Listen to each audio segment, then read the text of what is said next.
শিক্ষার্থীরা এমাত্র পাওয়া তোমাদের এইচএসসি 2026 শিক্ষার্থীরা হঠাৎ করে আন্দোলন করছে। দেখো ইতিমধ্যে এইচএসসি 2026 শিক্ষার্থীদের আন্দোলন চলছে, তো যার কারণে তারা এইচএসসি তোমাদের যে নির্বাচনী পরীক্ষা এটাকে পেছানোর দাবিতে তারা শিক্ষা বোর্ডকে ঘেরাও করেছে।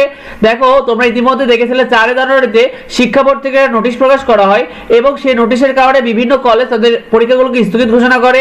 দেখো এইচএসসি 2026 পরীক্ষা নিয়ে শিক্ষা বোর্ড জানায় যে শিক্ষা বোর্ডের নোটিশ অনুযায়ী তারা জানিয়েছে যে এইচএসসি 2026 তোমাদের টেস্ট পরীক্ষা বা নির্বাচনী পরীক্ষা ফেব্রুয়ারিতে শুরু করার কথা জানায়, যার কারণে অনেক কলেজ তাদের টেস্ট পরীক্ষা বা নির্বাচনী পরীক্ষাগুলোকে স্থগিত ঘোষণা করে। শিক্ষার্থীরা তোমাদের কাদের কাদের কলেজে পরীক্ষা স্থগিত ঘোষণা করেছিল অবশ্যই কমেন্টে আমাদেরকে জানিয়ে দিও। দেখো তারপরে তোমাদের আবার 6 জানুয়ারিতে নতুন করে আইটি নোটিশ প্রকাশ করে এবং শিক্ষা বোর্ড এবার এই নোটিশে জানায় নতুন করে যে 4 জানুয়ারিতে যে বিজ্ঞপ্তি বা নোটিশটা প্রকাশ করা হয়েছিল এটাকে তারা বাতিল ঘোষণা করা হয়।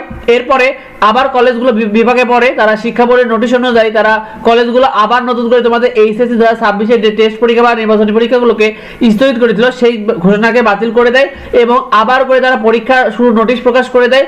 এতে বিভিন্ন শিক্ষার্থীরা বিভাগে পড়ে যায়। তো এর কারণে এইচএসসি 2026 শিক্ষার্থীদের দাবি হলো তাদের আন্দোলনরত শিক্ষার্থীদের দাবি নির্বাচনী পরীক্ষা সাময়িকভাবে স্থগিত করেছিল সেটাকে স্থগিত করে 20 থেকে 25 দিন সময় নেওয়া হোক এবং তারা এটাকে মানসিক ও একাডেমিকভাবে প্রস্তুতি নেবে এই সময়টাতে।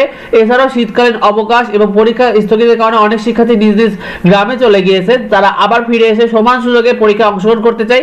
এই দাবিগুলোই তারা রেখেছে এবং যার কারণে তারা আন্দোলন করছে। শিক্ষার্থীরা তোমরা বিষয়টাকে কেমন মনে করছো অবশ্যই কমেন্টে আমাদেরকে জানিও, আর বেশি বেশি করে ভিডিওটা বন্ধুদের মধ্যে শেয়ার করে দাও যাতে অন্যরা এই বিষয়টি জানতে পারে। দেখা হয় পরবর্তী ভিডিওতে পরবর্তী আপডেটে। ধন্যবাদ সবাই।